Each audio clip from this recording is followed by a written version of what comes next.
Marthe Robin est sans aucun doute la mystique catholique française la plus connue. Elle aurait pas mangé pendant 50 ans, elle aurait eu les stigmates tout en restant paralysée dans son lit, et tout ça en rencontrant plus de 100 000 personnes dans sa vie. Mais depuis quelque temps, on entend beaucoup de gens dire que c'était une fausse mystique qui faisait semblant. Et effectivement, il y a eu une bombe en 2020 dans le monde catholique avec la sortie de ce livre, La fraude mystique de Marthe Robin, qui dit en gros que c'était pas la sainte que tout le monde croit. Alors j'ai voulu me pencher sur son cas pour savoir enfin si c'était une vraie mystique ou une impostrice. J'ai donc acheté le livre du père Conrad de Mester, ainsi qu'un autre livre qui répond aux arguments du père Conrad, et j'ai pu commencer mon enquête. L'a priori que j'avais de Marthe Robin avant d'étudier en profondeur son cas, c'est que c'était une femme simple, pragmatique et en même temps dotée de grâces exceptionnelles. J'ai moi-même un rapport particulier à Marthe parce que mes parents avaient du mal à avoir un deuxième enfant. On leur a conseillé de demander à Marthe, qui était alors déjà décédée, en leur précisant que souvent les enfants de Marthe naissent un vendredi. Et je suis né un vendredi saint. Mais bon, je vous le dis tout de suite, j'ai voulu faire une enquête la plus honnête possible, en étant prêt à remettre en question mon point de vue de départ si nécessaire. Et dans cette vidéo, on va vraiment aller au fond des choses, et je vais vous présenter les arguments les plus intéressants des deux camps. Par exemple, vous avez déjà dû entendre qu'une fois, on avait demandé à Marthe quelle photo d'elle elle préférait, entre en gros une photo moche et une photo belle. Et elle avait choisi la photo belle, celle-ci. Et certains disent que ce genre de choses prouverait que c'est une fausse mystique parce qu'elle serait orgueilleuse d'avoir voulu être belle sur la photo. Cet argument est vraiment pas très pertinent, parce que ça peut juste être de la simplicité de Marthe qui prend la photo la plus jolie sans qu'il faille aller chercher plus loin. D'ailleurs, à l'inverse, si elle avait choisi la photo moche, on aurait dit que c'était de la fausse humilité. Donc bref, non, franchement, ce genre d'argument n'est pas très intéressant, et dans cette enquête, vous allez voir que je me suis penché uniquement sur les arguments les plus pertinents qui peuvent vraiment nous aider à trancher enfin pour dire si c'était une vraie ou une fausse mystique. Alors j'ai commencé à lire ces deux livres en mettant mes a priori de côté, mais plus j'ai avancé, plus je suis resté perplexe devant un certain nombre d'éléments pour le coup vraiment déconcertants. La première chose étonnante, c'est la mort de Marthe. Le vendredi 6 février 1981, le père Finet, son père spirituel depuis plus de 40 ans, entre dans la chambre de Marthe. Il est 17h30, la porte est fermée à clé depuis la veille. C'est là qu'il découvre le corps de Marthe, étendu par terre sur les coussins, perpendiculairement au lit. La chambre est en désordre, les chaises sont renversées et les coussins dérangés. Bon, le premier élément bizarre, c'est que Marthe est censée être paralysée depuis des années. Elle devrait pas pouvoir bouger de son lit. Mais c'est pas le plus insolite. Il y a également une bassine contenant du méléna et du papier journal. Le méléna, pour faire court, ce sont des sels noirâtres qui contiennent du sang digéré. Mais selon les dires, Marthe ne mange pas depuis 50 ans, et n'est donc pas censée faire ses besoins. Autre détail frappant, Marthe porte des chaussons aux pieds. Alors là, il semble que ce soit le coup de grâce. Celle qu'on croyait paralysée pourrait en fait marcher. D'où viennent ces chaussons ? Conrad de Mester, un théologien chargé d'enquêter sur Marthe après sa mort, veut en savoir plus. Il se rend à Châteauneuf-de-Galore pour rencontrer une femme qui était au service de Marthe et passait parfois la nuit à la ferme Robin. Elle évoque un phénomène étrange. À plusieurs reprises, le soir, en rentrant dans la cuisine, elle a vu une forme qui glissait sur le sol et fuyait depuis la cuisine dans la chambre de Marthe en refermant la porte en toute hâte. C'était quelle forme ? La forme d'une personne. Un homme ? Non, pas un homme. Je pensais que c'était Marthe. Je ne saurais vous dire. Je l'ai dit chaque fois, des cheveux gris comme Marthe, la chemise comme Marthe. La forme glissait, en s'appuyant sur le derrière, les mains et les pieds. Alors effectivement, j'ai essayé de me déplacer comme ça, c'est possible, même si c'est pas franchement agréable. Le rapport de l'examen fait sur la dépouille de Marthe le 11 février précise que ses bras sont souples, tandis que ses jambes sont repliées sur elles-mêmes. Il n'y a aucune escarre sur son corps. Vous savez, ce sont les plaies qui se forment normalement quand on reste trop longtemps allongé. Pourtant, Marthe est restée alitée sans pouvoir bouger de son lit depuis 50 ans. Bon, tout ça pose déjà question, ok, mais passons à ces fameux chaussons. Des chaussons blancs, fourrés et légers. Celle qui a couché Marthe le jeudi 5 février au soir témoigne que Marthe n'avait pas de chaussons aux pieds à ce moment-là. Alors qui les a mis aux pieds de Marthe le lendemain ? D'autant que ces chaussons ont visiblement été utilisés plusieurs fois. Ils sont un peu salis aux semelles, davantage sur les pointes que sur les talons, ce qui correspondrait au déplacement de la forme glissante qui a été décrite. La porte de Marthe était fermée à clé, il semblerait donc que la personne la plus probable à avoir mis ces chaussons ce soit Marthe elle-même. Je suis déconcerté. Marthe pouvait-elle en fait bouger et même se déplacer ? Et l'aurait-elle fait en secret la nuit ? Je creuse un peu plus et là je vois que Joachim Boufflet, spécialiste des phénomènes mystiques, a écrit un livre sur Marthe. Je décide de l'acheter aussi en e-book, c'est pour ça que je peux pas vous montrer, et là je découvre des nouveaux éléments. Vous allez voir, on n'est pas au bout de nos surprises. J'apprends en fait que plusieurs personnes ont vu quelqu'un se déplacer en traînant sur les talons la nuit, comme Thérèse Rossohan et Henriette Portier, qui vivaient en permanence auprès de Marthe. Une autre fois où une vache vélait, j'ai vu aussi une forme humaine accroupie sur les talons et se glissant. Au moment de passer la porte de la chambre, elle tirait la porte avec sa main, pour la refermer. J'ai vu comme quelqu'un d'allongé, qui se glissait derrière la porte du couloir et entrait dans la chambre de Marthe. J'ai vu des cheveux gris, un peu comme les cheveux de Marthe, sans voir le visage. Une personne allongée qui se glissait comme si le buste était assis et les jambes allongées. Cette forme avait la consistance d'une personne humaine et non pas d'un fantôme. Bon alors on a plusieurs explications possibles. Première option, c'est Marthe qui se déplace comme elle peut en fonction de son handicap. Ça peut être un argument pour l'hypothèse d'une supercherie, mais on ne peut pas non plus exclure là-dessus l'hypothèse que ce soit une vraie mystique. Elle était peut-être simplement pas totalement paralysée comme on le pensait, c'est tout. Deuxième option, c'est une manifestation diabolique. Le diable imite la forme de Marthe pour jeter le doute sur elle, et c'est ce que son entourage proche pensait. Avant de me pencher sur l'option surnaturelle, je voulais d'abord savoir si l'explication naturelle était possible. L'état de santé de Marthe lui permet-elle de se déplacer ainsi, ou faisait-elle semblant d'être malade? Alors en fait, sa maladie commence en 1918, à 16 ans.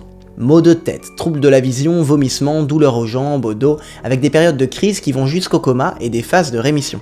La date qu'on retient, c'est le 2 février 1929, quand ses jambes se replient complètement sur elles-mêmes et ses bras se paralysent. C'est en tout cas ce que Marthe affirme lors du seul examen complet qui a été réalisé sur elle le 14 avril 1942. Les médecins qui l'examinent, les professeurs Deschaumes et Ricard, retenez bien leur nom, constatent qu'elle peut seulement faire quelques mouvements des phalanges des doigts. Juste assez pour pouvoir glisser les grains d'un chapelet. Mais donc pas assez pour se traîner par terre. Le truc, c'est que Marthe a une maladie très particulière. D'ailleurs, les médecins ont mis beaucoup de temps à trouver un diagnostic. Ce serait vraisemblablement une encéphalite, c'est-à-dire une inflammation du cerveau à cause d'un virus. Il y a eu en fait entre 1915 et 1926 une véritable épidémie d'encéphalite léthargique de von Ecomo qui a touché 5 millions de personnes en en tuant 1 million, ce qui serait notamment à cause du virus de la grippe espagnole qui faisait des ravages dans le monde entier. Il y a d'ailleurs eu un film là-dessus, L'éveil, que je vous conseille. L'encéphalite expliquerait notamment la paralysie progressive de Marthe. Le truc, c'est qu'on a à la fois des témoins qui disent ne l'avoir jamais vue bouger, ni la tête, ni les mains, ni les bras, et ce sont des proches ou des infirmières qui l'ont soignée pendant plusieurs années, et d'autres qui disent l'avoir vue bouger un peu, par exemple qu'elle aurait relevé le buste à la mort de sa mère, ou qu'elle s'appuyait parfois sur les coudes. Un des postulateurs de la cause de Marthe, c'est-à-dire la personne chargée de préparer et de défendre le dossier pour prouver que Marthe mérite d'être déclarée sainte, Bernard Pérouse, précise en fait que la maladie de Marthe est faite d'évolution et de périodes de récupération, et il livre alors sa conclusion. Même si ses jambes sont paralysées, il est certain que Marthe a tenté de se déplacer quand ses bras lui répondent. Elle va jusqu'au bout de ce qu'elle peut faire pour conserver une espèce de normalité. Elle s'appuie alors sur ses coudes, elle se traîne sur le plancher de sa chambre pour satisfaire parfois ses besoins intimes. Elle n'est pas dans un milieu porteur. Elle agit donc la nuit dans les périodes où cela est possible. Elle garde de la sorte, même si ce déplacement est très limité, une part de liberté. Il est probable qu'elle récupérera cette possibilité, à certaines périodes au moins, jusqu'à la fin de sa vie.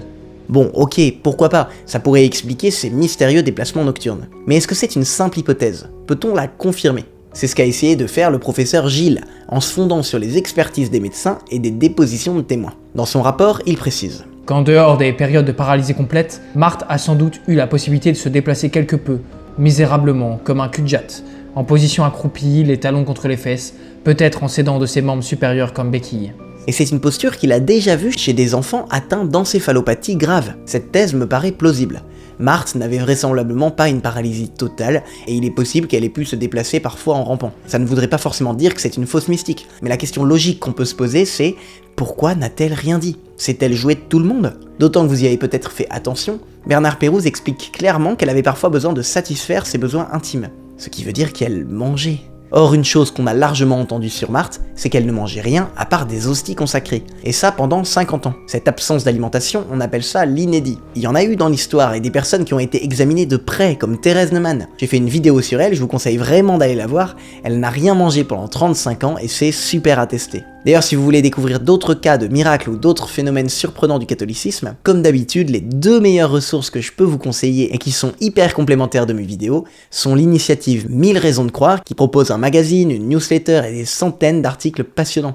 D'ailleurs, je fais aussi des vidéos sur la chaîne YouTube de 1000 raisons de croire, les avez-vous vues? Et une autre initiative, la plateforme edifiant.fr, un tout en un de la fois avec plein de ressources, mais ce que je préfère c'est la newsletter. Un dossier par mois de qualité sur différents sujets de la foi catholique envoyé par mail, on apprend plein de choses qu'on n'entend plus nulle part ailleurs. Pour Marthe Robin, son jeûne prolongé n'est pas apparu du jour au lendemain. En fait, elle dit ne plus manger depuis 1932, mais déjà avant, elle avait beaucoup de mal à s'alimenter. Elle ne pouvait presque rien avaler à cause de sa maladie, et elle vomissait à peu près tout. Et même en 1927, elle a une hémorragie digestive, et elle ne peut plus rien absorber pendant 3 semaines, car tout ressort par le nez. Et depuis 1932, on donne à Marthe 3 à 4 fois par jour un dé à coudre de café. Elle le garde dans sa bouche sans le déglutir, mais l'absorbe quand même et c'est tout. Bon, alors la question c'est, si Marthe peut boire sans déglutir, est-ce qu'elle est aussi capable de manger? Ce qui est sûr, c'est qu'elle pourrait pas manger d'aliments solides, car ses dents ne le permettent pas. Il ne lui reste sur la mâchoire supérieure que la dernière molaire de chaque côté, et celles qui lui restent en bas sont toutes abîmées. Donc si elle mange quelque chose, ce serait plutôt des liquides épaissis, des fruits, de la gelée, etc.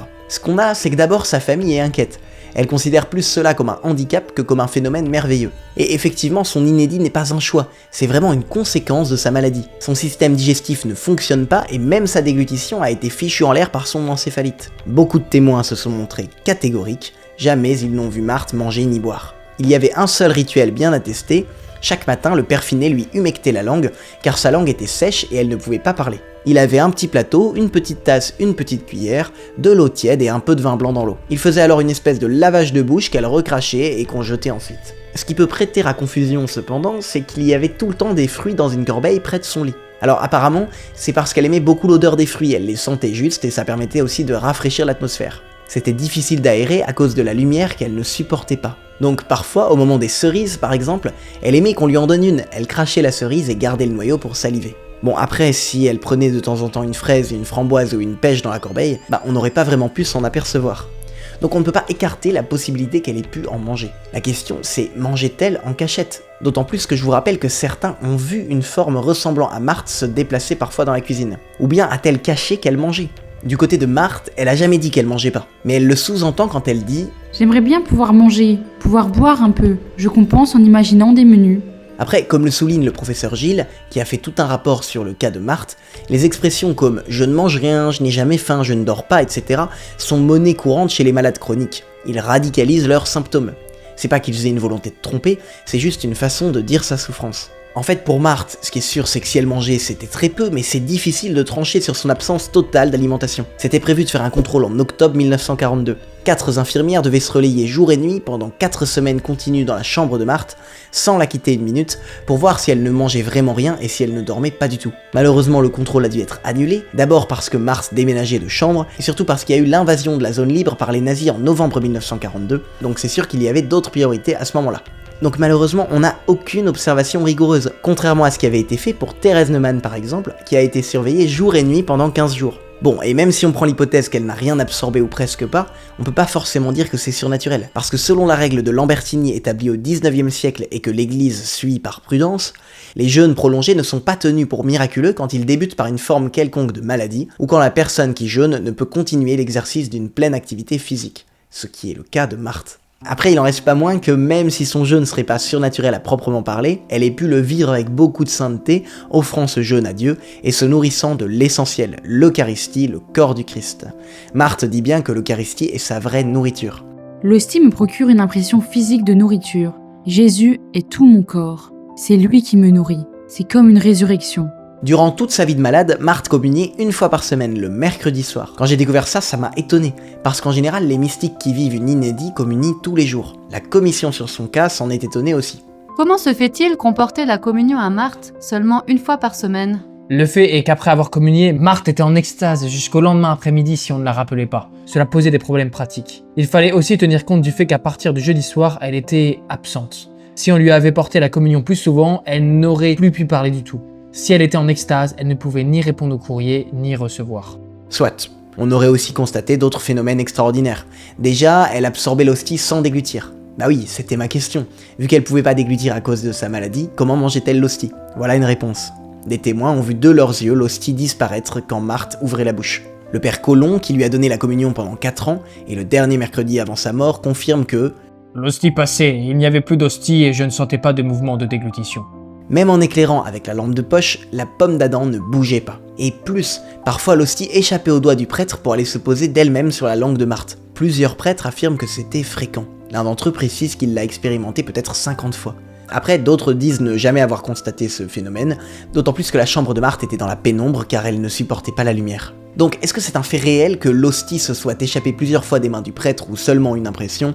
La question reste ouverte. En fonction de tout ça, je me dis que son absence d'alimentation n'était peut-être pas totale et que c'était sans doute lié à sa maladie. Mais la thèse de la supercherie me semble quand même très grosse. Son amour pour l'Eucharistie avait l'air vraiment réel. Bon, avançons, je veux maintenant savoir s'il y a eu des phénomènes surnaturels très attestés chez Marthe. Et vous savez qu'on dit qu'elle aurait eu les stigmates. Ce sont les marques des blessures de Jésus sur la croix, sur les mains, les pieds, la tête, le côté, etc. Donc là, bingo, ça va être plus facile d'y voir plus clair. Les cas de stigmatisés sont souvent bien documentés, et j'ai d'ailleurs fait aussi une vidéo là-dessus. Mais le problème avec Marthe, c'est qu'il n'y a pas eu beaucoup d'examens. Et ça aide pas. Le seul examen médical qui a été réalisé auprès de Marthe, c'est celui du 14 avril 1942, donc 40 ans avant sa mort. Vous vous rappelez, il y avait un certain professeur Deschaumes, professeur de neurologie à la faculté de médecine de Lyon, et le docteur André Ricard, chirurgien des hôpitaux, ainsi que le médecin de famille, le docteur Émile Bansillon. Ça a abouti à un rapport de 34 pages au sujet de sa maladie et de ses fameux stigmates. Ce qui est noté, en se fondant sur ce que dit Marthe, c'est qu'elle commença à souffrir la passion à partir de 1931, et depuis ça se répétait chaque vendredi. Et c'est là que des marques apparurent sur le dos de ses mains et sur ses pieds, c'était des sortes de bleus un peu rougeâtres. 2 ans après, ça a évolué en plaies douloureuses qui saignent seulement le vendredi. Mais tout ça disparut au bout de 6 mois. Après, c'était du sang qui apparaissait le vendredi, mais sans plaies et sans stigmates permanents. Enfin, depuis septembre 1939, donc le tout début de la Seconde Guerre mondiale, les stigmates deviennent permanents sur la tête, les pieds, les mains et le côté, mais toujours sans plaies. Les 3 médecins du rapport ont ensuite décrit ce qu'ils voyaient. On est un mardi, il est 9h20 du matin. Il n'y a pas de sang qui coule actuellement, mais il a coulé. Il y a une tache de sang assez fraîche sur le dos des 2 mains. Les médecins découvrent aussi une large tache de sang sur la poitrine, un peu à gauche. Et il y a aussi des taches de sang sur sa tête, c'est du sang coagulé noirâtre. Ça fait comme une couronne tout autour de sa tête, son front et ses tempes. Et du sang a même coulé de ses paupières, ses yeux en sont entièrement entourés. Par contre, rien sur les pieds. Après l'examen, les médecins lavent soigneusement à l'eau chaude le front, le visage et les mains de Marthe. Et c'est alors qu'ils constatent que la peau est absolument intacte, normale. Il n'y a aucune trace de cicatrice ancienne ou de lésion qui aurait pu expliquer la provenance d'un sang abondant. Donc les stigmates de Marthe sont bien des marques sanglantes, mais sans plaies. Contrairement aux observations qui ont pu être faites sur d'autres mystiques qui ont de véritables blessures aux mains et aux pieds, comme Louise Lato, Thérèse Neumann ou Padre Pio, je vous renvoie à cette enquête sur les stigmatisés que j'avais faite. Comme il n'y a pas de blessure sur Marthe, on peut exclure l'hypothèse qu'elle se soit auto-mutilée pour faire couler du sang. Reste à savoir d'où vient ce sang. Et là, le gros problème, c'est qu'aucune analyse du sang des stigmates n'a été faite, ni en 1942, ni après. On voulait quand même refaire un examen en 1981, mais Marthe est morte juste avant, le 6 février 1981, avec du sang sur son visage. Et là encore, ce sang n'a pas été analysé. Parce que c'est vrai, ça a existé des fausses mystiques qui ont utilisé du sang de poulet pour faire croire à des stigmates, ou même du sang de leurs règles. Enfin si, je découvre qu'on a posé un jour un linge sur le visage de Marthe pendant ses passions. On l'a analysé au microscope électronique et il s'avère que c'était du sang humain. Une partie normale et une partie sous forme de sueur de sang, comme ce qu'a vécu Jésus au jardin des Oliviers. L'hypothèse d'une fraude là-dessus semble peu tenable, mais je n'ai malheureusement pas eu plus d'infos sur ce linge. Je veux en savoir plus et je cherche alors des témoignages qui auraient vu le sang couler devant eux. Déjà, c'est sa mère qui a découvert les premières traces de sang sur sa fille. Dans les années 1930, Gisèle Signé, une amie intime de Marthe, est dans la cour. Elle raconte que Madame Robin l'appelle. « Petite, je voudrais vous dire quelque chose. Je suis bien ennuyée pour ma petite, elle saigne. » Mais maman Robin, d'où saigne-t-elle? Elle lui fait signe, le cœur, le front, les yeux. Mais ce sont les stigmates? Mais qu'est-ce que c'est les stigmates? Madame Robin croit que c'est une maladie. Elle lui montre un linge, il est maculé de sang. Ce linge, je l'ai lavé, je l'ai fait bouillir, je l'ai passé à la javel, et ça ne s'en va pas. Qu'est-ce que c'est? Maman Robin, il ne faut pas garder ça pour vous. Il faut que Marthe en parle à monsieur le curé. Marthe ne veut pas qu'on le dise, et ne lui en parlez pas. Je n'ai pas osé aller le dire à monsieur le curé. Finalement, le curé, le père Fort, est bientôt au courant. Et depuis, il assiste presque tous les vendredis aux passions de Marthe. Il observe et prend des notes très précises dans un carnet qu'on ne retrouvera qu'en 1989. Les saignements ne sont pas tous les mêmes, ils sont tantôt abondants, tantôt faibles, parfois des larmes de sang coulent de ses yeux et s'écoulent sur ses joues, parfois il n'y a des saignements que sur le thorax et la tête, et parfois il n'y a aucun écoulement pendant plusieurs semaines. Il y aurait eu en fait au moins 50 personnes qui ont vu du sang couler du front ou des paupières de Marthe, comme le docteur Bansillon qui visitait souvent Marthe. Il discutait un jour avec elle, notamment de la guerre. Elle avait alors le front net, mais peu à peu des gouttes de sang envahirent progressivement son visage. Mais la plupart des gens ne voyaient que les croûtes de sang sur le fond ou les traces sur les joues. Du coup, je me suis demandé si ces traces étaient toujours visibles simplement parce qu'on ne les nettoyait pas. En fait, si. Tous les jours, c'est soit le père Finet qui nettoyait le visage de Marthe, soit les dames qui habitaient en permanence à la ferme. Comme Henriette Portier qui raconte. Les stigmates à son front se voyaient tout le temps. Marthe versait des larmes de sang toutes les nuits, et tous les soirs, on mettait un linge sous son manteau pour le recueillir. Je n'ai pas vu les stigmates aux mains et aux pieds, ni à son côté, mais quand on lavait son linge, on constatait des traces de sang à l'endroit du cœur.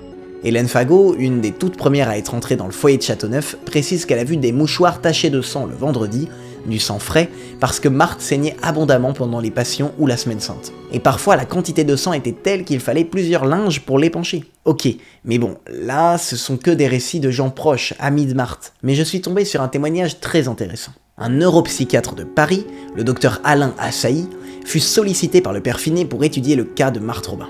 Il se rend à Châteauneuf-de-Galore en 1953 et fait 2 observations très utiles pour notre enquête. Déjà, il précise que les marques de sang sur le front de Marthe forment plutôt un bonnet d'épines, car il y a aussi du sang dans sa chevelure et jusqu'à la nuque, ce qui correspond davantage à la coiffe faite de branches épineuses qu'on a mis sur la tête du Christ. Et deuxième découverte remarquable, le docteur Assailly observe une tache de sang importante au niveau de la poitrine gauche, mais il a du mal à décoller la chemise qui reste accrochée à une plaie béante de 5 à 6 cm. La plaie du côté saigne abondamment. C'était du sang rouge, très rouge. La chemise était enfoncée dans la plaie. Moi, j'ai tiré ça délicatement. Ce qui m'a frappé aussi, c'est la chaleur. Il y avait une espèce de foyer vraiment très chaud. Raconte-t-il en ajoutant « C'était du sang frais. Il n'était pas du tout caillé. C'était du sang frais et chaud. La source, à l'emplacement du cœur, exactement sous le sein gauche. Très nette la plaie, je l'ai palpée. » Avec tout ça, ce qui ressort des témoignages, c'est que Marthe n'a pas des stigmates classiques. Ce ne sont pas des blessures visibles comme on pouvait les voir sur les mains de Saint François d'Assise ou Padre Pio. En fait, il y a très peu de personnes qui ont vu les stigmates aux mains, surtout que les mains de Marthe étaient la plupart du temps sous le drap, et quasiment personne ne les aurait vues sur les pieds. On a quand même quelques témoins, dont des médecins, qui ont vu des taches de sang au niveau du cœur, et qui ont même palpé la plaie. Et bien sûr tous ceux qui ont vu les traces de sang sur le front et les larmes de sang. En fait, il s'avère que les stigmates n'ont pas duré toute la vie de Marthe, sauf ceux du front qui sont visibles même à sa mort. Mais il est fréquent dans les cas de stigmatisés que les stigmates puissent disparaître. Je suis donc face à un choix parmi 3 hypothèses. Première option, Marthe a menti et a fait semblant d'avoir des stigmates. Mais je vois pas comment elle aurait pu élaborer un tel stratagème. Déjà, ça peut pas être du sang qu'elle se serait appliquée sur elle parce que des témoins ont clairement vu le sang jaillir d'un coup et couler de son front ou de ses paupières. Bon, après, certains ont remarqué qu'elle avait une petite coupure, comme un coup de rasoir entre l'œil et le nez. Et c'est peut-être par là que coulaient les larmes de sang. Alors que pour Thérèse Neumann par exemple, ces larmes de sang venaient des glandes lacrymales, donc des yeux. Malheureusement, comme personne n'a analysé cette coupure, on n'en sait pas trop plus sur son origine. Deuxième option, ces effusions de sang seraient dues à une maladie, l'hémolacrie. C'est une maladie rare, mais on a tout de même plusieurs cas bien documentés et récents de personnes qui ont vraiment versé des larmes de sang. Comme Yaritza Olivia, une Chilienne de 20 ans en 2013. La plupart sont des enfants ou des jeunes. En fait, plutôt que pleurer du sang, ils transpirent du sang. Et ça ne vient pas que des yeux, du sang peut s'écouler spontanément des mains, des oreilles, des joues, surtout dans des moments de stress. Mais c'est des faibles quantités de sang, ça n'a rien à voir par exemple avec ce qu'on a pu observer chez Thérèse Neumann, dont les pleurs de sang étaient vraiment phénoménaux. J'en parle dans mon enquête sur les stigmatisés. Malheureusement, on n'a pas de photo de Marthe quand ça lui arrivait, parce qu'elle était tout le temps dans l'obscurité. Mais d'après les témoignages, les saignements avaient l'air d'être très abondants aussi. Donc cette hypothèse me convainc pas trop, d'autant plus que ça me paraît gros que tous les phénomènes étranges de Marthe puissent tous être comme par hasard explicables par plein de maladies rares. Troisième option, ces effusions de sang sont des manifestations surnaturelles. Ça collerait au fait que Marthe disait revivre la passion du Christ. Même si on l'a laissée souvent seule dans sa chambre du jeudi soir au vendredi soir, plusieurs témoins ont quand même assisté à ce qu'elle vivait ces jours-là. Par exemple, le jeudi 4 mars 1943 au soir, l'abbé Fernand Vignon est dans la chambre de Marthe avec le père Finet. À genoux, nous récitons le chapelet. À peine si Marthe peut répondre. Par moments, sa tête est violemment secouée par une force invisible. Il faut beaucoup de force pour la retenir. Puis elle est angoissée. J'ai peur. La lutte dure. Elle se raidit, la voix rauque. Puis, entre les plaintes, soudain, une voix douce. Père, que toutes vos volontés soient faites. Elle se livre, elle s'enfonce dans la souffrance, gémissant. Il est bientôt 11h du soir. L'abbé Finet ferme la porte à clé, la laissant seule et gémissante, aux prises avec sa souffrance mystérieuse. Le lendemain matin, le prêtre la retrouve dans la même position que lorsqu'ils l'ont laissée. Ce sont les mêmes gémissements, son visage est plein de sang, ses yeux surtout en sont remplis. Du sang a coulé le long de ses joues et le long de son cou. Parfois, ses gémissements se font plus pressants et plus intenses. Elle sanglote. En fait, ce qui m'a frappé, c'est que presque tous la considéraient comme une stigmatisée, sauf elle-même. Jamais elle ne parlait de ses stigmates, elle se voyait plutôt comme une crucifiée unie à la passion du Christ. La croix est en moi et moi en elle. Ce qui m'intéresse, c'est la passion. C'est Jésus seul. Et il est possible que ce soit son entourage, notamment le père Finet, qui ait mis ses stigmates en avant. Marthe, en effet, voulait pas être dérangée pendant la passion, mais il arrivait que le père Finet ouvre la chambre de Marthe le vendredi à des visiteurs. Il éclairait alors son visage avec une lampe électrique, puisque je vous rappelle que la chambre de Marthe était toujours dans la pénombre, on y reviendra, pour bien montrer les taches de sang sur le front et les joues. Il voulait montrer le visage de Marthe parce que c'était un témoignage vivant, on ne l'oubliait pas. Et pour ceux qui n'ont pas vu Marthe Robin, il suffisait d'entendre le père Finet en parler pour être touché, raconte un témoin. Et d'ailleurs, parlons-en du père Finet. Parce qu'avec tout ça, je suis arrivé à me demander si Marthe n'avait pas été instrumentalisée par lui. Depuis 1936, le père Finet est le père spirituel de Marthe, et ça a duré jusqu'à sa mort, donc pendant 35 ans. Et il était omniprésent. C'est donc à juste titre qu'un neuropsychiatre de Nancy, le docteur André Cuvelier, se demande: pourquoi n'a-t-on pas analysé le rôle de l'entourage, et en particulier du père Finet, qui, cela crevait les yeux, jouait un rôle important dans la construction de cette affaire? Est-ce qu'il y avait une forme d'emprise spirituelle? Mais le plus choquant, ce sont les révélations qui sont sorties en 2020, parce que là on parle carrément d'abus sexuels. Il y avait des doutes sur son comportement, alors les foyers de charité, fondés par Marthe et le père Finet justement, ont lancé une enquête. Sur les 143 témoignages recueillis, 26 femmes ont dénoncé le comportement du père Finet pendant les confessions. C'était pour la plupart des anciennes élèves à Châteauneuf-de-Galore, âgées d'entre 10 et 14 ans au moment des faits. 14 d'entre elles ont raconté que le père Finet avait eu des gestes inappropriés avec elles. Et une vingtaine ont dit qu'elles avaient été troublées par des questions intrusives sur leur sexualité, et certaines en souffrent encore aujourd'hui et ont même rejeté complètement l'église. Le fait que ces actes aient été commis au cours de confessions par un prêtre ayant une autorité spirituelle sur ces jeunes filles ajoute à leur gravité. Ajoute la direction des foyers de charité qui condamne sans réserve. Après, aucun témoignage ne met en cause Marthe, elle n'aurait pas été au courant de ses comportements vraisemblablement. Mais ce qui me trouble par rapport au cas de Marthe, c'est que souvent, quand il y a un lien d'amitié très fort entre deux personnes consacrées, les deux sont saints, comme Sainte Thérèse d'Avila et Saint Jean de la Croix, Saint François d'Assise et Sainte Claire, et je pense aussi à des religieuses et leurs pères spirituels comme Sainte Marguerite Marie à la Coque et Saint Claude la Colombière, Sainte Jeanne de Chantal et Saint François de Sales, Sainte Faustine et le bienheureux Michel Sopoco, Louisa Picaretta et Saint Annibal Maria di Francia. Bref, on pourrait donner plein d'exemples de couples de saints, et là on aurait Marthe et le père Finet qui sembleraient pas si saints que ça. Il y en a cependant qui ont dénoncé ces accusations contre le père Finet. Certains disent qu'il faut se remettre dans le contexte de l'époque, parce que certains gestes qui nous choquent aujourd'hui étaient peut-être plus anodins alors. Et le père Finet était apparemment très tactile, donc n'hésitez pas à prendre les jeunes filles par le bras ou l'épaule quand elles avaient besoin d'être consolées, sans peut-être qu'il y ait de mauvaises intentions. Et sur les questions intimes sur la sexualité, d'autres élèves disent que ça ne les a pas surprises, que c'était même normal, l'intention étant d'aider à demander pardon pour des fautes qu'on n'ose pas trop avouer. C'était souvent des questions posées dans le confessionnal à cette époque. Il y a aussi un collectif d'anciennes de Châteauneuf qui critique le fait qu'il n'y a pas eu de véritable enquête en fait. Pas assez de rigueur dans l'étude des témoignages, qui d'ailleurs avait été demandé aux anciennes élèves en 2019, donc c'est pas des témoignages spontanés.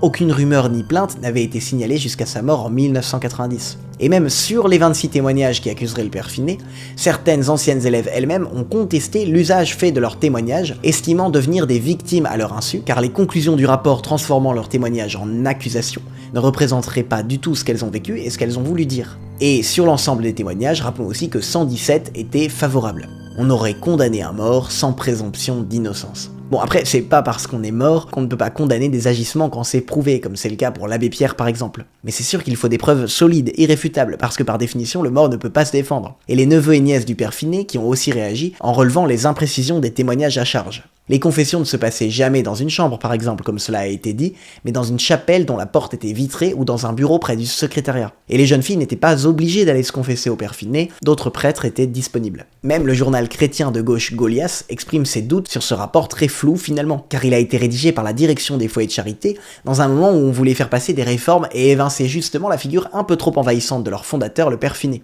Tiens, en passant, j'ai été marqué par cette phrase très révélatrice. Pour qui a connu Georges Finet, il est évident qu'il ne s'agissait pas d'un saint, tant l'homme ne cachait pas ses défauts, l'envers malgré tout d'un grand homme. Eh bien, pour moi, le fait qu'il ne cachait pas ses défauts est très positif, et plus gage de sainteté que l'inverse, car la sainteté c'est justement l'humilité, le fait de se savoir pécheur et de ne rien cacher. Mais bref, ce qui aide pas pour Marthe, c'est que le postulateur de sa cause, le père Bernard Pérouse, a lui aussi été écarté de ses fonctions récemment à la suite de gestes gravement inappropriés de sa part vis-à-vis d'une femme majeure. Apparemment, il aurait reconnu les faits, mais il n'y a pas eu de procès car la femme n'a pas porté plainte. Tout ça fait un peu d'ombre à la cause de Marthe, c'est sûr, même si pour Bernard Pérouse, ça reste indépendant. Mais ce que je commence à me dire, c'est qu'en tout cas, il y a un sacré combat autour de Marthe, et ça veut peut-être aussi dire quelque chose. La question qui me reste pour le père Finet, c'est de savoir s'il aurait pas manipulé Marthe. En gros, il aurait trouvé avec Marthe l'exemple parfait de la mystique stigmatisée, alitée, etc., et a fait tourner son affaire autour de ça. La postulation de la cause ne cache pas qu'il n'a pas toujours bien perçu les dimensions humaines de Marthe Robin, en particulier certains aspects de sa maladie. Il parlait d'elle avec enthousiasme, mettant l'accent sur les phénomènes extraordinaires qu'elle vivait, alors qu'elle-même avait plutôt tendance à les cacher. Et Marthe elle-même n'appréciait pas toujours la manière dont il parlait d'elle et elle lui disait. Mais comme il avait une forte personnalité, ses discours faisaient forte impression sur les gens. Il expliquait qu'elle était totalement paralysée, ne mangeait pas, ne dormait pas.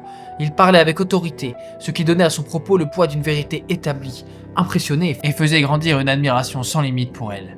Ce sont les mots mêmes de la postulation. Donc ça oui, on peut dire que le père Finet a exagéré certains traits de Marthe. Et ça explique aussi pourquoi le portrait qu'on a de Marthe ne colle pas forcément à la réalité, comme le fait qu'elle ne puisse pas bouger ou rien manger du tout. Mais je vois plutôt cette idéalisation faite par le père Finet comme une erreur de discernement de sa part plutôt qu'une véritable intention de tromper. Parce qu'un élément qui m'a beaucoup frappé, c'est que quand le père Finet a découvert le corps de Marthe par terre, mort, il ne l'a pas remise sur son lit ni vu ni connu comme si de rien n'était. Au contraire, il est resté 2 heures auprès d'elle car il croyait que c'était une mort mystique et que Marthe reprendrait bientôt ses esprits avant d'appeler les 2 femmes qui vivaient à la ferme pour l'aider à la remettre sur le lit.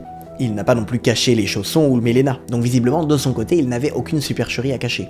Mais là où ça m'a vraiment étonné, c'est que le père Conrad de Mester, lui, croit que c'est Marthe elle-même qui aurait manipulé le père Finet et non l'inverse, et qu'en fait Marthe aurait menti à tout le monde. Bon, ça paraît un peu gros, mais j'ai voulu en savoir plus sur cette thèse. En fait, le plus gros bémol chez Marthe, ce sont ses écrits, et les 3/4 du livre du père Conrad de Mester portent là-dessus, et ça je m'y attendais pas. Le truc, c'est que ses écrits sont très beaux, c'est pas le problème, mais d'après Conrad, ce serait du plagiat. Et finalement, c'est le point qui pourrait le plus mettre à mal sa sainteté. Car c'est pas les phénomènes surnaturels comme les stigmates ou l'inédit qui vont nous dire qu'une personne est sainte. Tout ça, c'est secondaire. Quand on étudie la cause d'une personne en vue de la canoniser, on regarde essentiellement ses vertus. Est-ce que cette personne a eu une vie unie au Christ? Est-ce que ce qu'elle a dit ou écrit est conforme à la foi catholique? Est-ce que ses vertus sont authentiques, etc. Et là-dessus, on a 3 éléments très déconcertants. D'abord, dans son journal et ses lettres, Marthe emprunte mot pour mot ou presque des passages entiers écrits par d'autres mystiques. Certaines je les connaissais pas, comme Madeleine Sémer et Marie-Antoinette Gueuzer, 2 Françaises mortes dans les années 20. On a aussi des saintes plus connues, comme Véronique Giuliani qui a vécu au XVIIe siècle et Sainte Gemma Galgani morte en 1903. Après tout, c'est courant de recopier des citations qui nous parlent dans son journal personnel, je le fais moi-même. Mais ce qui pose problème chez Marthe Robin, c'est que jamais elle ne met des guillemets pour dire que c'est une citation, et surtout jamais elle ne donne la source. Et le plus dérangeant, c'est quand ces lettres recopient parfois presque entièrement des lettres de Marie-Antoinette de Gueuzer en disant « je », sans montrer à un seul moment que ce n'est pas d'elle. Et c'est pas simplement des discours généraux, elle reprend même parfois des anecdotes en changeant quelques détails. Après, faut pas s'emballer pour autant. En fait, c'était pas un scoop. C'est bien noté dans l'édition de son journal et dans certaines de ses biographies que Marthe a énormément utilisé les lectures qu'elle a faites jusqu'à ce qu'elle perde la vue en 1939. Apparemment, elle était douée d'une mémoire exceptionnelle et connaissait par cœur une partie des livres qu'elle avait chez elle. Elle avait tellement assimilé ces textes qu'elle les dictait par cœur en modifiant et ajoutant des choses pour en faire une composition originale, et puis certains autres textes viennent totalement d'elle. On pourrait se dire que comme elle avait foule de citations en mémoire, c'est normal qu'elle les dictait sans se souvenir d'où elles provenaient. Il y a aussi le fait qu'elle n'écrivait pas pour être publiée. Elle écrivait en fait son journal intime pour son père spirituel, le père Fort, qui le lui avait demandé à partir de 1929. Et elle l'a surtout fait au tout début de son journal, car plus les années passent, plus les emprunts diminuent, voire disparaissent complètement à la fin de sa vie. Peut-être que c'est parce qu'à cette période, elle vit des choses qu'elle n'arrive pas à exprimer. Et il faut rappeler qu'elle n'est pas allée beaucoup à l'école à cause de sa maladie. Comment m'y prendre? Comment savoir dire toutes ces choses qui dépassent l'être de tellement haut? Rien ne se présente à mon esprit me permettant de donner la plus petite ressemblance sur ce qui se passe au-dedans de moi. Écrit-elle le 10 février 1931. Et comme d'autres ont trouvé les mots justes parce qu'ils ont vécu les mêmes expériences spirituelles qu'elle, eh bien elle emprunte leurs mots. Mais j'étais pas au bout de mes surprises, car s'il y a un texte qui questionne encore plus, c'est celui de son récit de la Passion qui a été intitulé « La douloureuse Passion du Sauveur ». Parce que 90% de son texte est en fait une copie des visions de la mystique allemande Anne-Catherine Emmerich qui a vécu au 18e-19e siècle. Ces visions de la Passion du Christ ont été mises par écrit par le poète Clemens Brentano et publiées sous le nom La douloureuse Passion. En fait, cela a été remarqué dès les années 1970, donc quand Marthe était encore vivante. Certains prêtres et retraitants ont reconnu les similitudes, mais le problème c'est que le père Finet a en quelque sorte verrouillé le débat. Il ne fit pas de recherche là-dessus et affirma toujours avec autorité que c'était l'œuvre inaltérable de Marthe, sans aucune référence à Anne-Catherine Emmerich. Les premières études ont donc été faites après la mort de Marthe, dans les années 80, et il s'avère que Marthe a réécrit La douloureuse Passion à sa manière. Elle suit le plan des visions d'Anne-Catherine Emmerich, mais enlève des détails qui ne l'intéressent pas, ajoute des développements personnels, recadre un peu l'ensemble en fonction des évangiles. C'est pas de la copie pure et dure, c'est plutôt une recomposition du récit, mais ça pose quand même la question des visions de Marthe en tant que telle. Parce que je vous rappelle que Marthe est censée revivre la Passion chaque vendredi. Donc pourquoi reprend-elle un récit de la Passion qui a déjà été écrit? Est-ce que tout ça ne serait pas tout simplement qu'une fraude? qui est intéressant, c'est qu'en fait, Marthe elle-même confie en 1964 qu'avant elle avait des vues très distinctes de telles scènes de la Passion, elle pouvait reconnaître tel visage, entendre les voix ou les hurlements de la foule, mais maintenant, elle ne voit plus rien, n'entend plus, ne se rappelle plus des détails. Elle vit une passion plus intérieure, on pourrait dire. La question est donc de savoir si ces visions de la Passion qu'elle a mises par écrit, et qui reprennent les visions d'Anne-Catherine Emmerich, sont de véritables révélations surnaturelles, ou si ce sont simplement le fruit de ses méditations alimentées par des lectures de ce qu'elle a vécu. D'accord, mais dans la rédaction de ce récit, il y a aussi une histoire de secrétaire vraiment très étrange. Parce que c'est pas Marthe qui écrivait elle-même, c'est des personnes à qui elle dictait. On sait qu'une secrétaire a écrit quelques cahiers sur la Passion, surtout en 1940, c'est Simone Ladré. Mais on n'a jamais retrouvé la secrétaire principale qui a commencé la rédaction vraisemblablement à partir de 1935. Je dis 1935 car on a une lettre de Marthe de cette année qui dit qu'elle n'a pas lu Anne-Catherine Emmerich. Donc, à moins qu'elle ait menti là-dessus, si elle n'avait pas lu Anne-Catherine Emmerich en 1935, alors qu'on sait qu'elle s'est inspirée d'Anne-Catherine Emmerich pour écrire sa Passion, c'est donc qu'elle a probablement écrit la Passion après 1935, une fois qu'elle a découvert Anne-Catherine Emmerich. Et c'est pareil pour certaines lettres de Marthe, on ne sait pas qui les a écrites. Parce que depuis les années 30, Marthe fait appel à des femmes de son village qui viennent écrire ce qu'elle dicte, et si aujourd'hui on a identifié la quasi-totalité de ses secrétaires, il y en a 5 qui sont toujours introuvables. 5 écritures différentes mais avec des points communs. Les mêmes fautes d'orthographe, comme des oublis d'accent ou la confusion EER. Ce qui montre que ce sont des personnes qui ont un niveau d'instruction peu élevé, plutôt de milieu rural. La conclusion de Conrad de Mester est sans appel. Il ne s'agit pas de 5 secrétaires, mais d'une seule qui doit avoir eu ses motifs pour cacher son identité en variant son écriture. Pas de doute selon lui, c'est une falsification délibérée de Marthe qui écrirait tout en cachette tandis que tout le monde la pense paralysée et aveugle. Mais pas trop vite, avant de suivre cette hypothèse, je veux d'abord savoir si Marthe était vraiment capable d'écrire ou non. Ce qu'on sait, c'est qu'elle souffre de problèmes de vue graves depuis sa jeunesse. Elle perd même la vue en 1919. Mais à partir de 1922, un spécialiste lui prescrit enfin des lunettes, ce qui lui permet alors de lire, écrire, broder. Sauf qu'à partir de septembre 1939, sa vue chute complètement et elle devient quasi aveugle. Selon certaines de ses biographies, Marthe aurait en fait fait le sacrifice de ses yeux en ce début de guerre. Et en 1942, lorsque les professeurs Deschaumes et Ricard l'interrogent dans le cadre du fameux examen médical, elle précise qu'elle ne voit pas mais qu'elle perçoit de temps en temps des impressions fugaces et douloureuses. Ils examinent également ses yeux en plein jour, ils ne constatent en fait rien d'anormal, aucune paralysie de l'œil, mais ils ne peuvent pas examiner le fond de l'œil car la lumière faisait trop souffrir Marthe. Donc en fait, aucun diagnostic solide n'a pu être posé pour les yeux de Marthe. La seule chose certaine, c'est que Marthe a eu une vision satisfaisante pendant 17 ans, de 1922 à 1939. Et c'est là qu'en me penchant sur les emprunts analysés par Conrad de Mester dans les lettres de Marthe, une chose me frappe. Il date essentiellement des années 30, de 1930 à 1936 pour être plus exact. Pareil pour son journal, il a été rédigé entre 1929 et 1932, donc c'est au moment où Marthe a une vue satisfaisante. Et aussi au moment où elle partage sa chambre avec sa mère qui ne meurt qu'en 1940. Ce n'est qu'après la mort de sa mère que Marthe déménage dans la chambre que les milliers de visiteurs connaîtront, qui se situe dans un appartement spécialement construit pour elle derrière la ferme. Donc c'est possible que Marthe, habituellement seule la journée, hormis les passages de sa maman, ait pu lire, peut-être même écrire. D'ailleurs, on a retrouvé chez elle une édition des Lettres d'une Carmélite de Marie-Antoinette de Gueuser, dont elle s'est beaucoup inspirée dans ses propres lettres. Et cette édition a visiblement été beaucoup utilisée. Annotations au crayon de papier, notamment près des passages qu'on retrouve dans ses lettres, taches d'encre, etc. Donc peut-être que Marthe copiait même les citations directement avec le livre sous les yeux, et ça expliquerait aussi pourquoi on retrouve la même ponctuation, les mêmes majuscules dans les citations utilisées. La question qui demeure, et c'est finalement la plus importante, c'est est-ce que Marthe était vraiment capable d'écrire ? Parce que depuis le 2 février 1929, elle dit bien lors de son examen médical de 1942 que ses jambes et ses mains sont paralysées.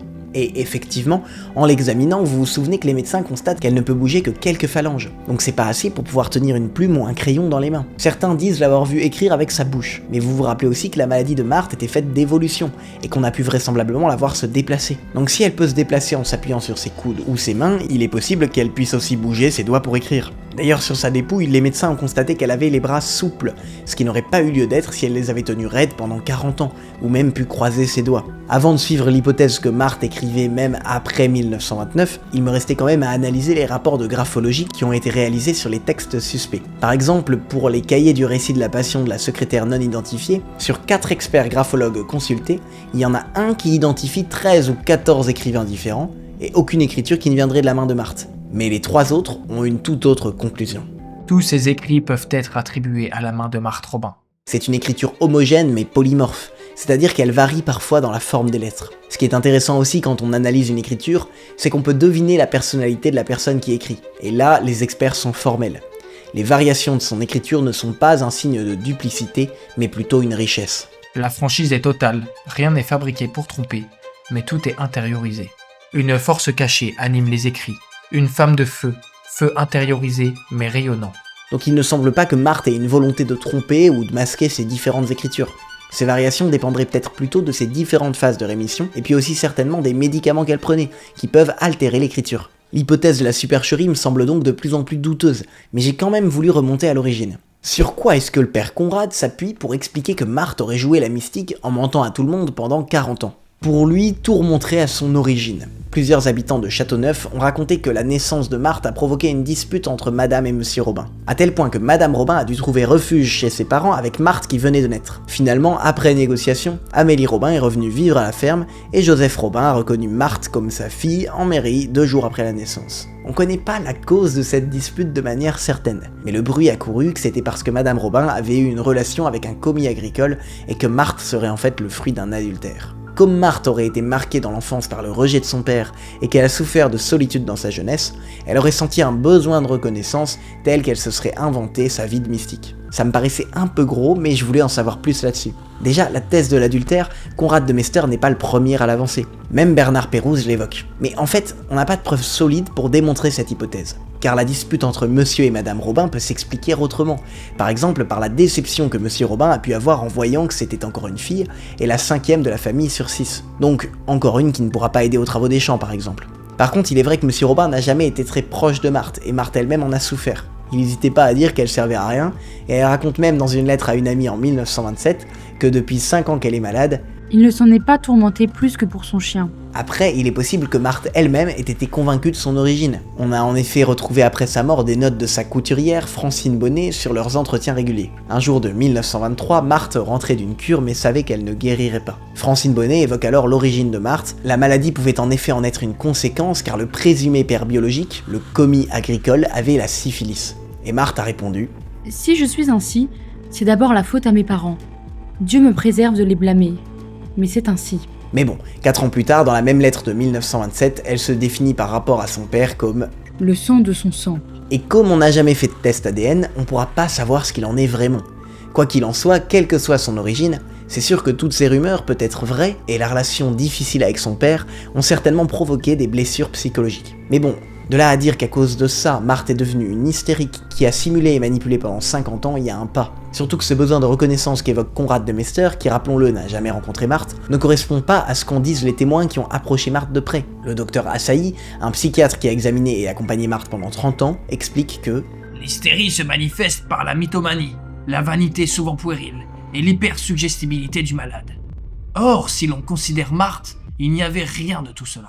Après, j'ai découvert une autre hypothèse intéressante dans le livre de Joachim Boufflet. Il cite le cas d'une jeune femme américaine, Molly Fancher, morte en 1916, qui avait comme Marthe une encéphalite. Et il repère plusieurs similitudes entre Molly et Marthe. Molly Fancher a les jambes repliées sous elle est aveugle, elle ne peut absorber aucune nourriture solide ou liquide, elle ne dort pratiquement jamais, elle est paralysée du bras droit mais parvient quand même à effectuer quelques travaux en se servant du pouce et l'index de sa main droite. Pendant une certaine période, Molly Fancher a aussi été sujette à des spasmes violents qui parfois la projetaient à terre. Du côté de Marthe, ses biographes rapportent qu'elle a été soumise à de violentes attaques diaboliques, des mouvements violents. Mais ce qui étonne chez Molly Fancher, c'est qu'elle n'attribuait pas ces spasmes à une intervention diabolique, mais à un effet de sa maladie. En serait-il pareil pour Marthe ? Molly était chrétienne aussi, mais de confession baptiste. Mais je n'étais pas au bout de mes surprises en étudiant le cas de Molly Fancher, car le plus intéressant c'est que 4 personnalités distinctes se manifestaient en elle, chacune avec des caractéristiques particulières et une écriture différente de celle de l'état normal. Certaines personnalités se révélaient pendant la nuit, apparemment jamais en plein jour, et ce qui est surprenant,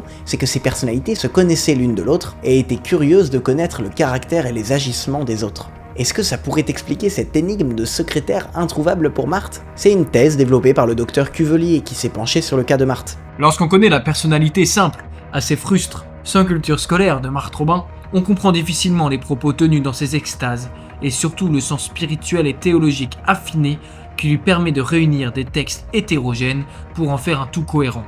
N'y a-t-il pas chez Marthe la possibilité d'une double personnalité et peut-être plus ? Tous les témoins sont affirmatifs. Molly Fancher était véridique, sincère, intelligente et ne cherchait pas à se faire valoir. Ça pourrait expliquer qu'il arrive quelquefois que Marthe affirme en même temps que son contraire, avec une naïveté désarmante. Je ne lis plus. Le Christ est mon seul livre. Je ne connais pas Catherine Emmerich, mais ce qu'elle écrit, j'aurais pu l'écrire. Il semble bien que Marthe ne cherche pas à tromper, elle joue son rôle en toute bonne foi. Elle ne simule pas, mais il n'en reste pas moins vrai que les phénomènes qui l'entourent ne semblent pas d'origine surnaturelle. Mais là, je me sens un peu perdu. Qui croire, que croire? Est-ce que tous ces phénomènes ne viendraient en fait que de sa maladie? Parce qu'il y aurait aussi la possibilité qu'on se soit trompé sur le cas de Molly Fancher, qui disait aussi recevoir des visions du ciel et des révélations divines, et que certains aspects aient aussi une origine surnaturelle. Pour Marthe, en tout cas, lorsqu'elle était violemment projetée hors de son lit, le calme revenait instantanément lorsque le Père Finet ordonnait avec fermeté « Au nom du Christ, de sa Sainte Mère la Vierge Marie et de la Sainte Église, je t'ordonne de laisser Marthe sur le champ. » Donc, si les spasmes venaient de sa maladie, ce serait une étrange coïncidence qu'il cesse dès que le nom de Jésus soit déclaré avec autorité. Ça fait plutôt penser à une attaque du démon, comme celle qu'on retrouve chez d'autres mystiques comme Mère Yvonne Aimée de Malétroit ou Padre Pio. Après, il y a l'hypothèse que Marthe soit en fait possédée, mais là-dessus je dirais qu'on a quand même pas mal d'éléments qui permettent d'exclure cette thèse. Déjà, plusieurs exorcismes ont été faits chez Marthe, à cause de ses attaques diaboliques notamment. Et puis, Marthe a toujours été obéissante à l'église. Or, le diable peut tout feindre, la charité, même l'humilité éventuellement, mais pas l'obéissance. On ne retrouve aucune trace de révolte chez Marthe, envers sa maladie, envers l'église et envers Dieu. Mais poursuivons. Je vous coupe juste 15 secondes. Si vous voyez cette coupure actuellement, c'est qu'on est en train d'organiser une levée de fonds. Voilà, parce que les comptes de notre association sont vides et que j'emploie plusieurs personnes à plein temps pour m'aider à réaliser ces vidéos qui demandent énormément de travail, mais j'arrive plus à les payer. Donc s'il vous plaît, si vous voulez nous aider, eh bien participez à cette levée de fonds, même quelques euros, ce sera hyper précieux. Je vous mets un lien en description et en commentaire épinglé. Merci beaucoup d'avance, on reprend. Je veux alors étudier le dernier don qu'on attribue à Marthe, le don de clairvoyance. En gros, ça consiste à voir clair dans certains événements passés, présents ou futurs, et parfois dans certaines personnes. Et c'est un don qui est donné par Dieu à certaines occasions pour aider une personne dans une situation précise, par exemple. Attention, c'est pas de la voyance. Et pour Marthe, on a une centaine de témoignages de personnes qui racontent qu'elle a eu une clairvoyance surnaturelle à un moment donné. J'ai voulu en savoir plus là-dessus. En 1954, le père Rainier Kunz vient voir Marthe alors qu'il a passé 14 mois en prison en Chine. Mais au fur et à mesure que le père lui raconte son emprisonnement, Marthe l'interrompt, ajoute et précise certains détails que ce prêtre a vécu dans les prisons de Shanghai et qu'il n'avait encore jamais révélés à personne. Personne ne pouvait savoir. Et quand il entend Marthe lui décrire des églises, des hôpitaux ou des paysages qu'il avait vus en Chine, il est tout simplement stupéfait. Comment savez-vous tout cela? Oh, vous savez, Jésus va si souvent en Chine. Un autre jour, un prêtre du foyer vient porter la communion à Marthe. Mais le Seigneur n'est pas là. Le prêtre ouvre alors la custode, il n'y avait rien. Après, comme toute personne humaine, Marthe pouvait se tromper. Certaines personnes ont peut-être trop interprété les encouragements et conseils de Marthe comme un ordre divin. Marthe m'a dit que, sans aucun discernement de leur part. Donc je vois plus ce don de clairvoyance comme le don de prophétie que Dieu donne gratuitement à ceux qui lui demandent une parole, une image pour d'autres. Et ça, c'est pas que pour les saints, tout le monde peut l'exercer, c'est pas sur les mérites. Et je pense qu'il faut pas le prendre comme de la manipulation de la part de Marthe, comme le sous-entend le père Conrad de Mester. Il estime que Marthe a manipulé le père Finet lors de leur première rencontre en 1936, parce que quand Marthe a exposé le projet des foyers de charité au père Finet, elle lui a dit que c'était lui qui devait venir à Châteauneuf-de-Galorre pour fonder le premier foyer. Mais bon, le père Finet a quand même pris conseil autour de lui, notamment auprès de son directeur spirituel avant de s'installer. Donc c'est pas parce que Marthe a insisté pour que ce soit lui qui vienne à Châteauneuf qu'il faut être suspicieux. La volonté de Dieu peut passer par là aussi. D'ailleurs, parlons-en des foyers de charité. C'est une idée qu'une lyonnaise, Mademoiselle Blanc, partage à Marthe par lettre. Le premier foyer ouvrira à Châteauneuf-de-Galorre. C'est d'abord une école chrétienne qui s'est ouverte à l'initiative de Marthe en 1934, puis le père Finet viendra y prêcher des retraites à partir de 1936. Selon les révélations reçues par Marthe, Jésus veut que ce soit un foyer éclatant de lumière, de charité, d'amour, le centre unique des grandes résurrections spirituelles, la maison de mon cœur ouverte à tous. Et depuis, comme il est écrit sur leur site, la vocation des foyers de charité est de revivifier et fortifier les chrétiens dans leur foi, afin de leur permettre de vivre pleinement leur baptême et contribuer à la vitalité de l'Église au service du monde entier. Et leur mission est notamment d'organiser des retraites ouvertes à tous. Aujourd'hui, il y a 68 foyers de charité qui sont répartis sur les 4 continents et qui accueillent plus de 50 000 personnes par an. Et certains disposent d'une école, de dispensaires, hébergement de vacances en plus, et tout cela géré par des hommes et des femmes consacrés ou laïcs qui vivent ensemble sur place. Jésus avait bien dit « Méfiez-vous des faux prophètes qui viennent à vous déguisés en brebis, alors qu'au-dedans ce sont des loups voraces. C'est à leurs fruits que vous les reconnaîtrez. » Va-t-on cueillir du raisin sur des épines ou des figues sur des chardons? C'est ainsi que tout arbre bon donne de beaux fruits, et que l'arbre qui pourrit donne des fruits mauvais. Un arbre bon ne peut pas donner des fruits mauvais, ni un arbre qui pourrit donner de beaux fruits. Donc, c'est à leurs fruits que vous les reconnaîtrez. Et c'est vrai qu'en voyant les fruits qu'ont porté l'œuvre des foyers de charité, j'ai du mal à voir en Marthe une fausse mystique, manipulatrice et menteuse. D'ailleurs, le docteur Assaï déclarait « Amenez-moi une seule hystérique qui ait fondé 70 foyers de charité dans 40 pays du monde. Cela n'existe pas. Après, c'est vrai aussi que Dieu sait écrire droit sur des lignes courbes, comme l'avance Conrad de Messer, qui ne néglige pas les fruits spirituels et humains importants des foyers de charité. Et parfois, on a bien vu que certains fondateurs d'œuvres très bonnes n'étaient pas si bons qu'on le croyait. Mais si on regarde les témoignages de personnes qui ont côtoyé Marthe Robin, ils sont unanimes. Beaucoup ont été saisis par son humanité, sa compassion et sa tendresse. Je n'ai jamais vu une personne aussi compatissante aux joies et aux larmes de ceux qui pleurent. Rapporta le père Jacques Pargnoux. D'autres ont été frappés par son bon sens et sa perspicacité, en précisant que Marthe ne jouait pas à la sainte, même pas en l'accompagnatrice spirituelle. Comme le précise monseigneur Jean Chabert, ancien archevêque de Perpignan. Il ajoute même que de temps en temps, lorsqu'ils parlaient ensemble de Jésus et de Marie, un jaillissement de lumière et d'amour traversait l'échange. Tout à coup, avec une grande discrétion, on avait l'impression que la terre s'entr'ouvrait pour laisser deviner la beauté de l'ineffable. On ne pouvait pas ne pas être saisi. Je n'hésiterai pas à dire qu'elle est du nombre des plus grands mystiques de notre temps. Sa vivacité intellectuelle, sa mémoire exceptionnelle associée à une attention vive ont plus d'une fois étonné ses visiteurs. J'ai été frappé de constater au cours des conversations à quel point elle était au courant des situations et des personnes, non sans faire parfois cependant quelques confusions. Écrit un religieux. Certains n'ont pas hésité à la comparer à Catherine de Sienne ou encore Anne-Catherine Emmerich, tout en étant surpris par la distance qu'elle prenait par rapport à ces états extraordinaires dans lesquels elle était immergée. Comme le développe le philosophe Jean Guiton qui l'a longuement rencontré. Elle était toute intérieure, elle parlait peu d'elle, et au contraire s'intéressait en profondeur à ses visiteurs. Ce qui frappe vraiment tous les visiteurs, c'est qu'ils ont l'impression de rencontrer une grand-mère accueillante, attentive, à l'écoute, qui pose des questions, donne parfois des conseils pleins de bon sens, mais pas du tout moralisatrices. Bon, j'arrive donc sur la fin de mon enquête, et j'avoue que je suis encore plus perdu que quand j'ai commencé. Je pensais que ça allait être réglé facilement toute cette histoire, mais pas tant que ça, vous avez bien vu. Alors que penser de Marthe Robin finalement ? Vraie ou fausse mystique ? Reprenons les différentes possibilités que nous avons, et voyons quelle est celle qui paraît la plus probable au regard de tous les éléments que nous avons examinés. Première hypothèse, Marthe n'était pas une vraie mystique et même une impostrice. Le père Conrad de Mester résume sa thèse ainsi. Après avoir examiné longuement et sans préjugés les écrits de Marthe Robin et les circonstances dans lesquelles ils sont nés, à cause de leur contenu, souvent puisé à de nombreuses sources étrangères, à cause de la façon dont ils sont rédigés par Marthe elle-même, affectant d'être entièrement paralysée alors qu'elle était capable d'écrire, à cause de nombreuses autres assertions concernant des phénomènes mystiques dont nulle preuve positive ne peut être fournie, ma conclusion, hélas, ne peut être que très négative. Marthe est un singulier cas de fraude mystique et ne peut aucunement être reconnue comme une mystique authentique. Alors on a vu qu'il y avait de vraies interrogations là-dessus, c'est vrai, mais on pourrait quand même trouver des réponses aux emprunts, au fait qu'elle puisse écrire, etc. Ce qui en a choqué beaucoup, c'est que ce portrait fait par le père de Mester est en totale contradiction avec celui que donnent des centaines de témoignages qui ont approché Marthe. Après, c'est pas parce qu'on jouit d'une réputation de sainteté de son vivant qu'on l'est vraiment, c'est vrai. Mais j'avoue que je suis pas complètement convaincu par cette thèse. Après avoir lu d'autres livres que celui de Conrad, j'ai quand même l'impression que Marthe était sincère et qu'elle vivait vraiment une vie unie au Christ sans faire semblant. En fait, toutes ces parts d'ombre pourraient peut-être s'expliquer par cette deuxième hypothèse. Marthe est une fausse mystique, mais sincère. Je m'explique, peut-être que Marthe avait vraiment le désir d'être sainte, mais à cause de sa maladie, elle s'est retrouvée clouée au lit, à pouvoir quasi rien manger, etc. Et elle s'est peut-être servie de sa maladie comme prétexte à sa sainteté. Elle qui avait tout alors pour ressembler à une mystique alitée, souffrante, stigmatisée, si on prend aussi l'hypothèse que ces stigmates s'expliquent par une quelconque maladie.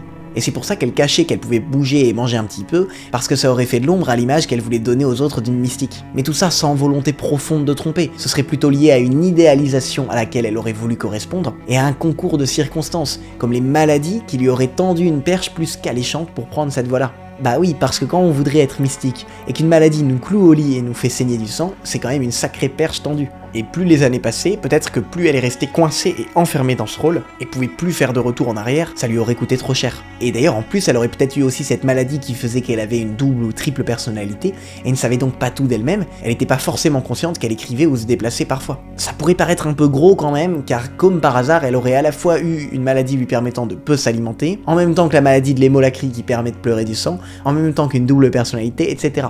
Mais bon, comme je suis pas médecin, je m'hasarderai pas plus sur ce terrain. Après, il y a une troisième hypothèse intéressante.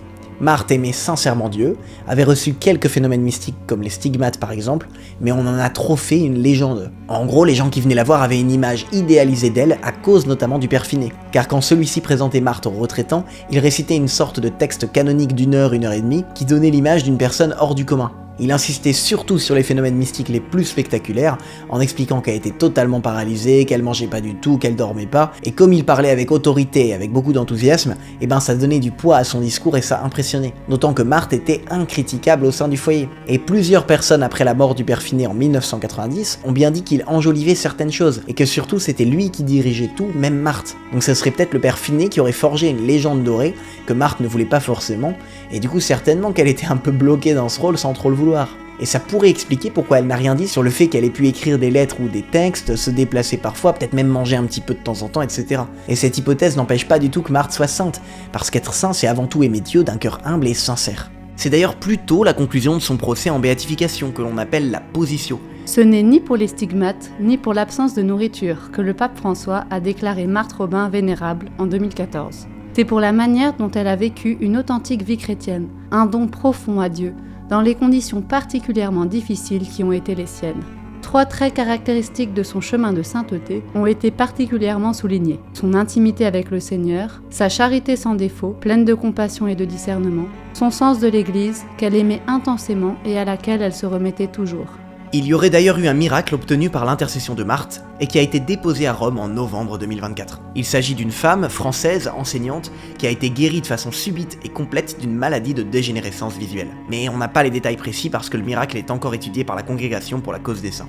4e hypothèse, Marthe était en fait une vraie mystique. Tout est authentique chez elle, les phénomènes surnaturels comme ses paroles et ses écrits, et qu'il y a donc des réponses à toutes les zones d'ombre. Par exemple, la forme se déplaçant dans la cuisine qui a été vue plusieurs fois était peut-être vraiment une manifestation diabolique pour jeter le doute sur Marthe, son inédit et ses stigmates ont peut-être vraiment une origine surnaturelle, et il existe peut-être à chaque fois des réponses solides aux objections soulevées au sujet de ses écrits, même si je les ai pas découvertes.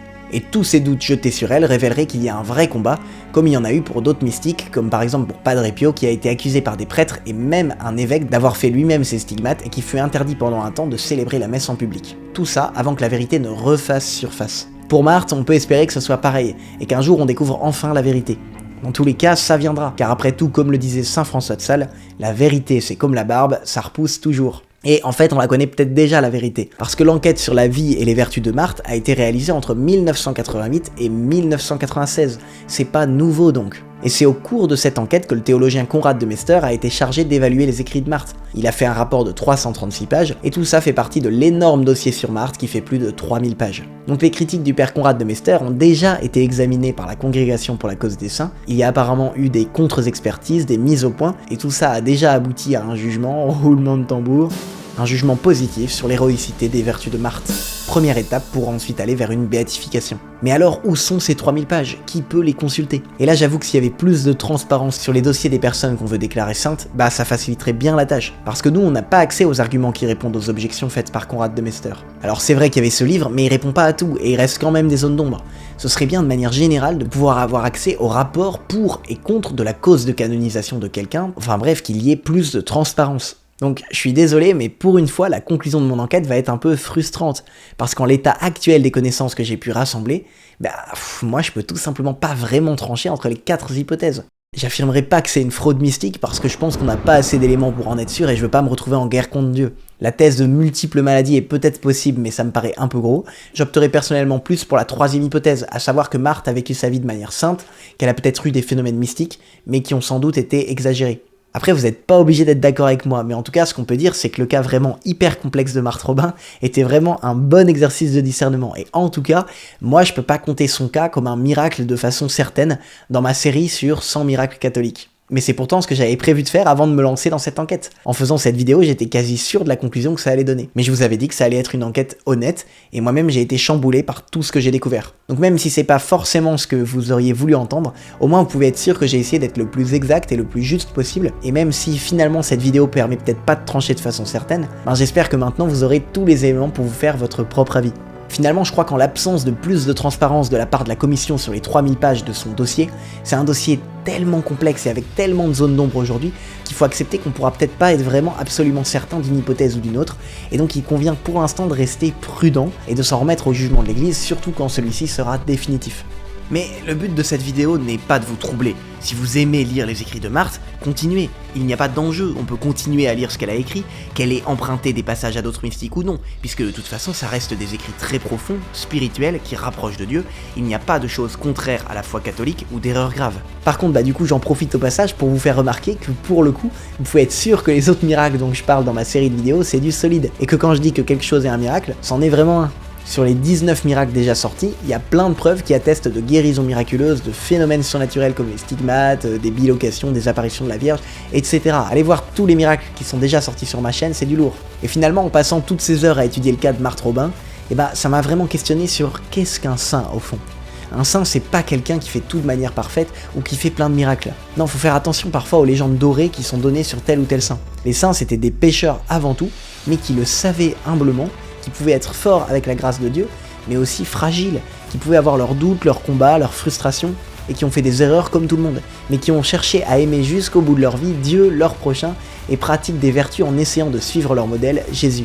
Ce qui compte au fond, c'est pas les faits merveilleux, c'est la vie spirituelle de la personne, sa vie intérieure, sa relation à Dieu. C'est ça en fait le plus important, l'essentiel même. C'est pour ça, vous le savez déjà peut-être, que j'ai voulu faire une formation pour développer sa vie spirituelle. Ça s'appelle Via Divina. Je vous mets un lien en description où vous pouvez cliquer ici pour rejoindre. Que Dieu vous garde les amis, partagez autour de vous, mettez un petit commentaire pour me dire ce que vous en avez pensé, quelle est votre hypothèse, et on se retrouve très vite pour de prochaines vidéos. C'était Inis, ciao.